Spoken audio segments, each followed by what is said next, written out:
Bueno, les había solicitado a un representante del curso. ¿Ya lo eligieron? ¿O no? No hay. Entonces, voy a ver quién me puede ayudar.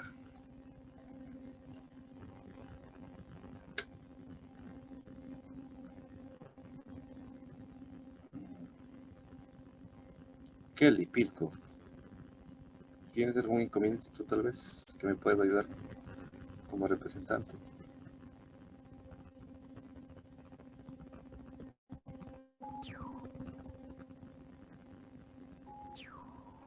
No hay, ingeniero. Buenos días, disculpe.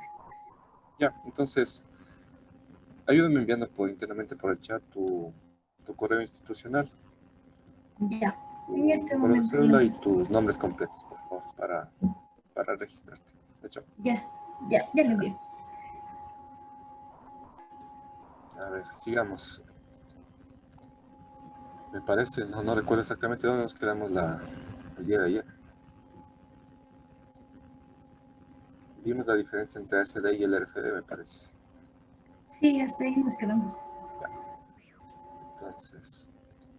Entonces hablamos un poco de la incertidumbre que puede haber desde la fase de dimensionamiento hasta, bueno, la fase de construcción, ¿sí?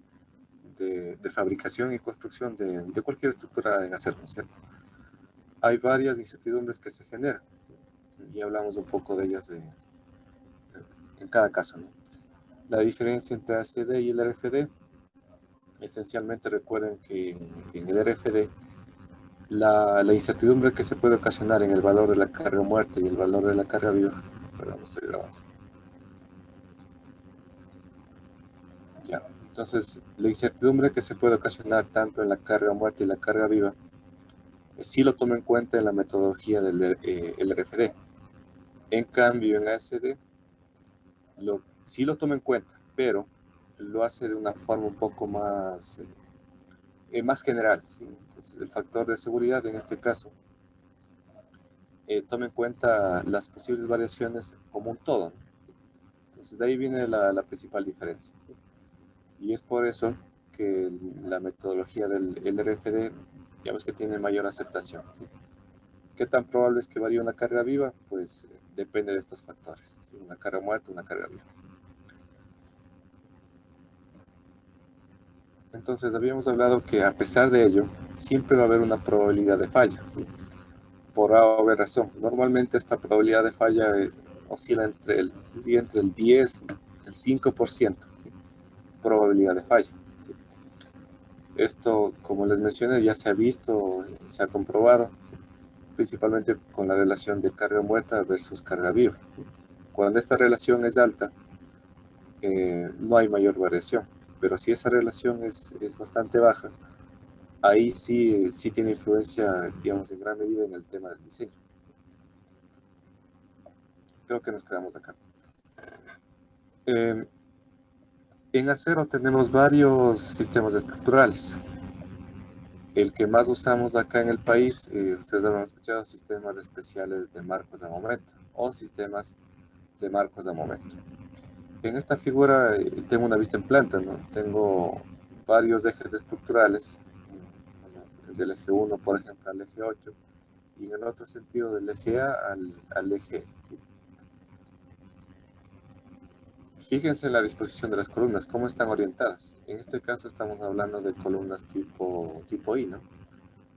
Estas columnas tipo I, algo hablamos de la clase pasada, cómo se conectan.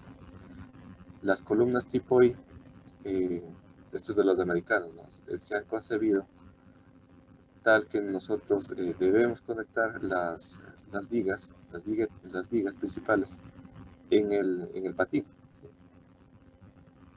Es decir, una conexión restringida o a momento.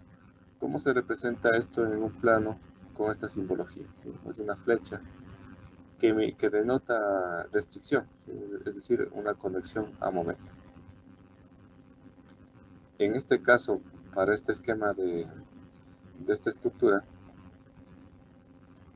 podemos observar que desde el eje 1 al eje 4 tenemos un marco especial o un marco conectado a momento. En el eje estructural F. En el eje estructural A también se observa que tenemos 1, 2, 3 bandos, ¿no?, que están conectados a momento.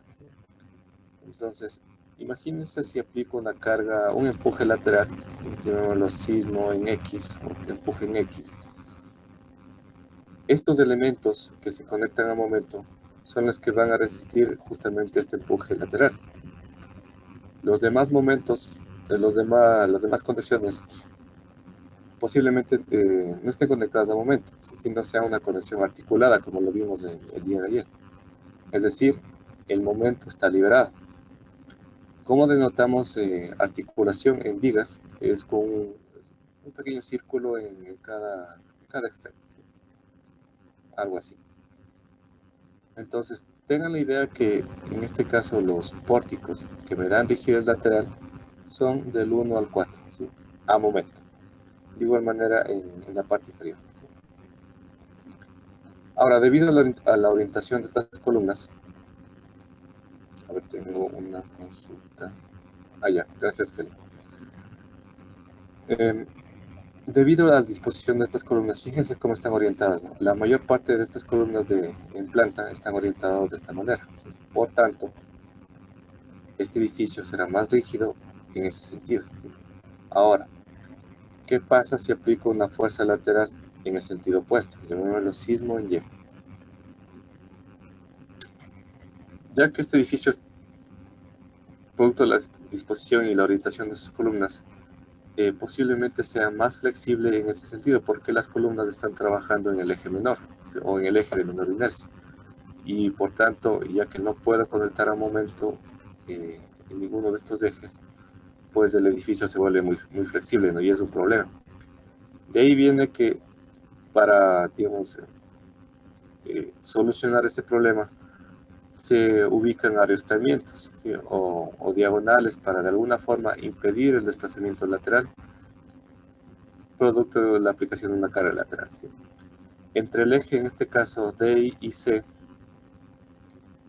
tanto en el eje estructural 1 y en el eje estructural 8, se han ubicado diagonales, es decir, ariostramientos o brace tipo de chevron, ¿sí?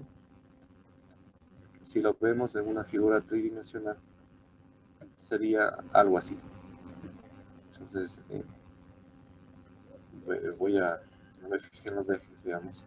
En el eje estructural F y en el eje estructural A tenemos marcos de momento, ¿no? ¿Sí? Entonces, espero que lo puedan visualizar acá. Estos marcos son a momento, ¿sí? Y por acá en el A también son marcos a momento. Entonces, les decía, ¿no?, porque para un empuje en este sentido, estos marcos son los que me van a resistir la fuerza lateral. Debido a la disposición, como les mencioné, de las columnas que se encuentran en este sentido, si aplico una fuerza, llamémosla en Y, el edificio es muy flexible en ese sentido, por tanto, tiene coherencia que nosotros ubiquemos unas diagonales justamente para de alguna forma impedir el desplazamiento lateral de ese pórtico, ¿no?, en el sentido Y. En este caso se han usado diagonales, ¿no?, tanto en este eje y en el otro del fondo. Esto lo podemos observar digamos, hemos extraído los sistemas resistentes en la figura de la derecha. Entonces tenemos nuestro sistema ariostrado y nuestro sistema de marcos a momento. De ahí viene un poco el por qué aquí en el país usamos las columnas tubulares, ¿sí? Sabiendo la limitación de las columnas tipo I, ¿sí? Recuerden que en columna tipo I puedo conectar en un sentido a momento, conexión a momento, y por acá también conexión a momento. En cambio, en el eje débil habíamos hablado que no puedo conectar a momento, sino debe ser un acortante, ¿sí?, una conexión que permite el giro. Por eso es que en el Ecuador, o más bien en práctica común, usamos columnas tubulares, conectamos nuestras vigas en los 4 sentidos, obviamente, y de esa manera logro la rigidez en los 4 sentidos, ¿sí? Conexión al momento. Pero el problema aquí, les había comentado que este tipo de conexión viga a columna tubular, el AICC todavía no ha especificado un procedimiento adecuado para dimensionar esa conexión, ¿sí? Hay investigaciones, hay estudios, pero una normativa como tal no existe, ¿sí? Práctica errónea en el Ecuador, que usamos estos sistemas, pero no sabemos cómo conectarlos, ¿sí? Entonces, desde el punto de vista sísmico sí se puede hacer, pero ya lo veremos en el curso de diseño sísmico. Tiene que ver algo con el ERG, ¿sí? Para de alguna manera eh, justificar el uso de estas columnas, pero sabiendo que el tipo de conexión todavía no existe, ¿sí? Espero que a futuro se pueda lograr. Si hay dudas, por favor, me van interrumpiendo. En cuanto a cargas, pues ustedes saben que tenemos varios tipos, ¿no? Para fines de edificios, galpones, cualquier estructura, sí, depende del proyecto, ¿no? Si hablamos normalmente de edificaciones de acero, edificios, tenemos esencialmente una carga muerta, ¿sí? Esta carga muerta obviamente va a incluir peso propio de elementos, pesos de acabados, por ejemplo, mamposterías, instalaciones. ¿Qué otra carga muerta? Tal vez algún equipo que no se va a mover durante el uso de la estructura, ¿sí? A todo eso conocemos como acciones permanentes. Cargas vivas, pues puede ser el movimiento, ¿no? Por ejemplo, nosotros cuando vamos y regresamos de algún sitio, de la oficina, de la universidad, del trabajo, lo que sea, una estructura tiene esa solicitación. Entonces nosotros, por ejemplo, somos cargas vivas, ¿no? Somos cargas variables en el tiempo, ¿sí? Carga de viento, carga de nieve y carga sísmica las conocemos normalmente como acciones accidentales. ¿Qué tan probable es que una estructura tenga viento? Yo diría que en la sierra es muy probable, ¿no? Habrá diferentes épocas del año en el cual el viento una estructura sí estará sometida al viento. En otras épocas, pues no. La nieve, pues esto es común en la sierra. No la nieve, no, el granizo en nuestro caso es común en la sierra. Habrá algún evento cuando llueve bastante, por ejemplo en Quito, cae granizo, tal vez unas 5 veces al año, granizos bastante considerables, ¿no? Entonces hay que considerar eso. Acción sísmica, muy común. Eh, una estructura en su vida útil, tengan en cuenta que vida útil de una estructura 50 a 60 años, puede ser un poco más. Durante la vida útil de esa estructura posiblemente sufra o ninguno, uno o tal vez 2 terremotos durante su vida de servicio. Entonces, pero de todos modos siempre se debe diseñar para sismo, ¿no? Para el caso del Ecuador. El curso de construcciones metálicas no tiene ese enfoque sísmico, ¿no? Para eso es el curso de diseño sismo resistente. Ahí sí se va a incorporar la acción sísmica y las consideraciones que se deben tomar en cuanto a normativa. El diseño de elementos se realiza bajo enfoque gravitacional y de cargas estáticas, ¿sí? Pero cuando incorporemos la acción sísmica, es simplemente tomar en cuenta algunas variables, ¿no? Pero en todo caso, lo veremos en el curso de diseño sísmico, ¿sí? Las personas que están. Entonces, ¿qué es una acción permanente? Son las que actúan en forma continua en la estructura y cuya intensidad puede considerarse que no varía en el tiempo, ¿sí? Acción permanente. Acción variable varía en el tiempo, ¿sí? Pero alcanzan valores importantes durante lapsos grandes, ¿no? ¿Cuáles son acciones variables? Lo dicho, viento, nieve y sismo. Perdón, acción accidental, viento, granizo y sismo, ¿sí? La acción accidental, pues, son las que no se deben al funcionamiento normal de la construcción y pueden tomar valores significativos solo durante un corto tiempo. ¿Y cuánto dura un sismo? 5 minutos probablemente, ¿sí? ¿Cómo determino cargas en elementos? Tiene un enfoque algo distinto por ejemplo, en losas de hormigón armado. En el caso de edificios en acero, no tomamos, no realizamos el mosaico de cargas. Por ejemplo, en hormigón lo que hacían es tomar trazaban una línea a 45 grados y de esta manera determinaban el área tributaria de todos sus elementos, algo así. En estructuras de acero es algo distinto. Voy a tratar de dibujarles un esquema.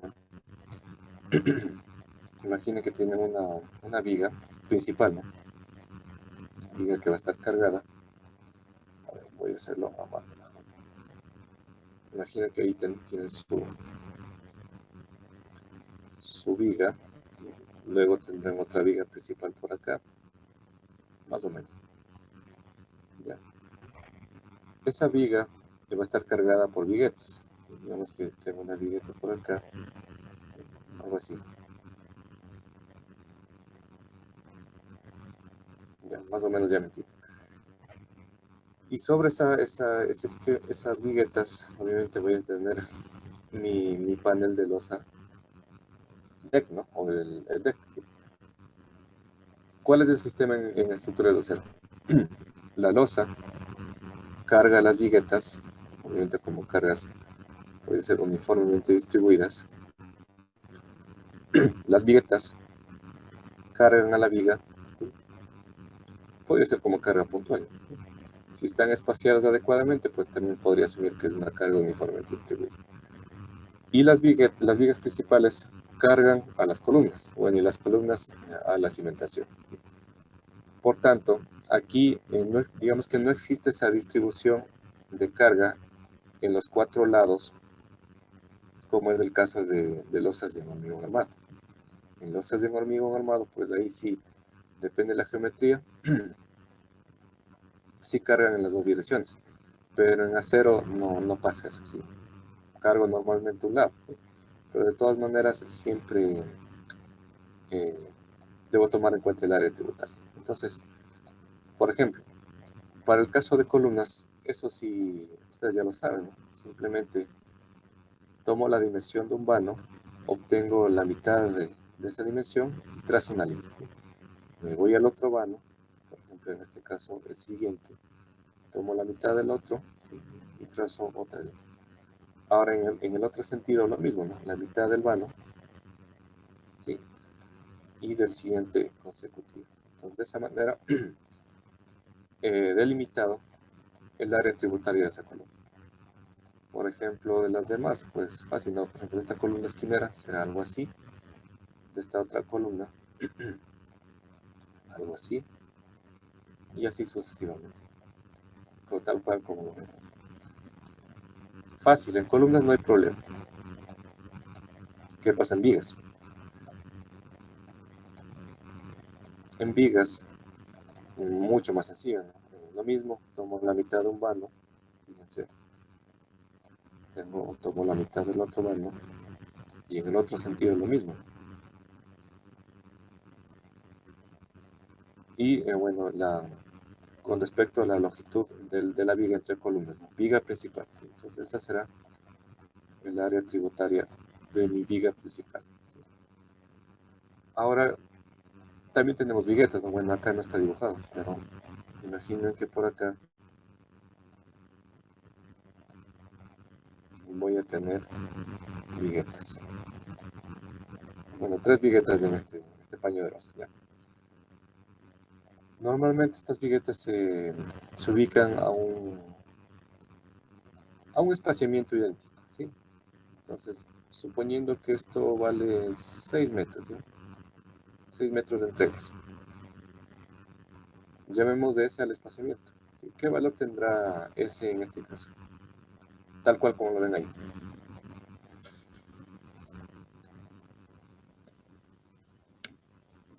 1.5. Sería 6 dividido tengo 1, 2, 3, 4 espacios. Entonces, claro, como lo dice su compañero, sería 6 dividido para 4, me da 1,5. Normalmente las viguetas, depende también del fabricante del deck, están espaciadas entre 1,4, exagerando tal vez hasta 1,9 metros. ¿Sí? Más o menos. Ese es el espaciamiento típico en el cual se ubican las viguetas. Ya vamos a ver el catálogo de Nova Losa, del que les subí, y vamos a ver las especificaciones técnicas. Y ahí les dices, para un determinado espesor, cuál es el espaciamiento que ellos recomiendan, ¿sí? ¿Alguna inquietud? ¿Cómo determinamos áreas tributarias en vigas, viguetas y columnas? ¿Algo que no quedó claro? Yo que Ingeniero, una tengo. consulta. Para las Dime. viguetas se puede decir que es algo ya estándar, ¿verdad? Como lo mencionaba. Más o menos, sí, porque típicamente tú vas a encontrar entre ese rango el espaciamiento. Alguna, algo especial, pues tal vez debes consultar al fabricante, sí, pero ten la idea que de 1 metro no va a bajar, tampoco va a ser de 2 metros. Típico, ¿no? En edificios. Algo más, tal vez.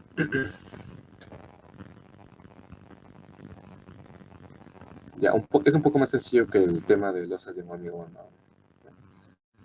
Inge, Dime. yo tenía una pregunta de la diapositiva anterior. Usted en el color celeste, que ahorita ya le retiró, en ese color celeste se supone que es el peso que va a soportar las vigas de lado y lado, ¿no es cierto? Y al otro lado, o sea, ahí hay una parte blanca en medio de las líneas inclinadas. No sé si puedo. Sí, O sí. sea, ya, en este lado de aquí, Ya. igual se repartiría la mitad para lo que es esta viga de aquí y la mitad para lo que es esta viga de acá. O como, A ver, o sea, dibujemos la distribución de cargas de esa zona, ¿ya? ya. A ver, hagámoslo así. Ya, esto está claro, ¿no? Tenemos una viga principal y ese es el área tributaria de esa viga, ¿sí? Para Ujú. la viga que está en la parte izquierda, sería algo similar, ¿no? El área tributaria de esta viga sería esto. Ahora, si me voy a la parte derecha, sería esto. Estos son vigas principales, ¿no? Columnas y viguetas es otra cosa. Ahora, si me voy al eje superior el que está por acá arriba, es lo mismo, ¿no? Entonces, tomo la mitad de una parte y la mitad de la otra y ese sería el área tributaria de mi viga. Lo mismo por acá. O Lo sea, mismo. las áreas tributarias para cada viga, por ejemplo, las que están en el medio tendrían dos partes. O sea, una parte a la izquierda y una parte a la derecha. Sí, Ah, ya. en este caso estamos analizando las vigas de este eje, ¿no? Ah, perdón, déjame dibujarlo con otro color. Estamos analizando estas vigas, ¿no? De estos ejes. Ahora, si quiero hacer de los ejes verticales, llamémoslo, las áreas van a ser algo distintas, ¿no? Por ejemplo, si parto desde arriba, la mitad de un vano, así, la mitad de un vano y la mitad del otro, ¿sí? De ese eje, del segundo eje vertical, ¿sí? Lo mismo dirías para este lado, ¿sí? En el otro sentido, ¿sí? Y con el eje de lado lo mismo, sería el área tributaria de esa viga principal, y así sucesivamente. No sé si me hice entender, María Augusta.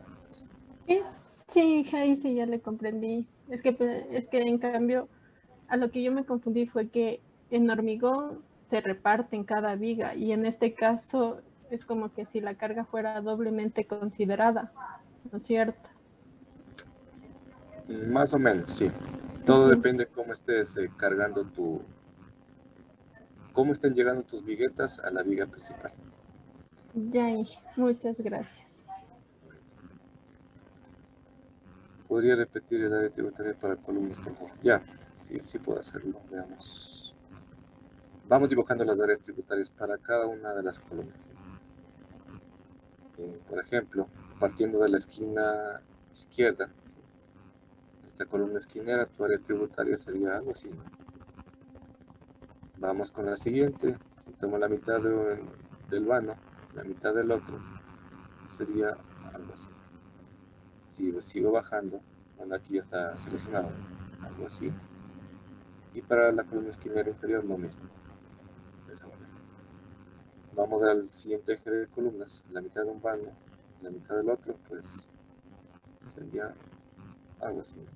Y bueno, lo que está señalado acá,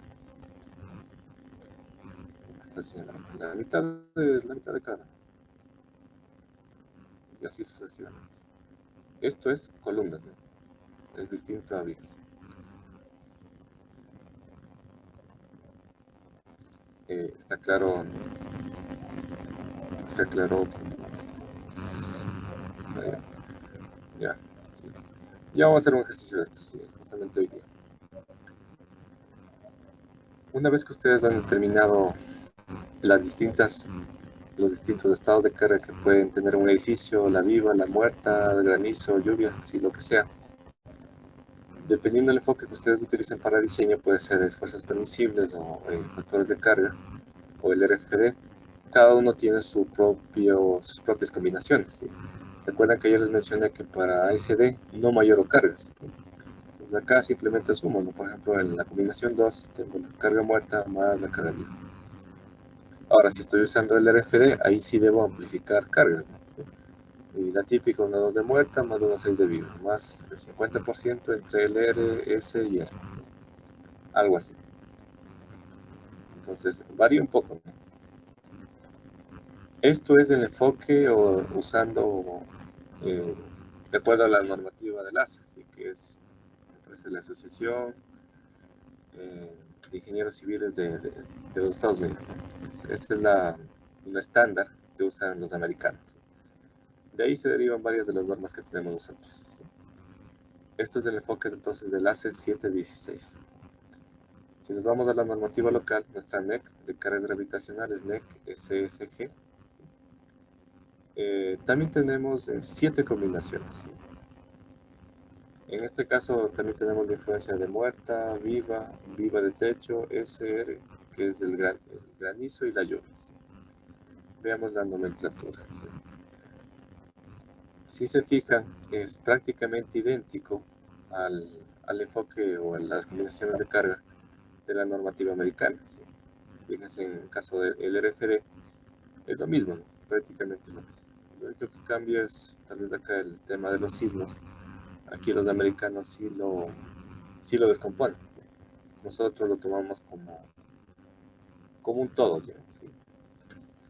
Entonces, ¿qué es la carga muerta? E es el sismo, L es la carga viva, LR es la sobrecarga de cubierta, ¿sí? S es la carga del granizo y W es la carga de viento. ¿Sí? ¿Quién me puede decir cuál es la diferencia entre L y LR en sus palabras?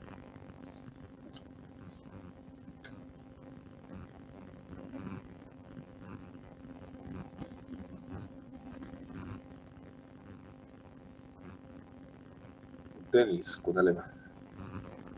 ¿Cuál Buenos será días. la diferencia entre carga viva y sobrecarga de cubierta?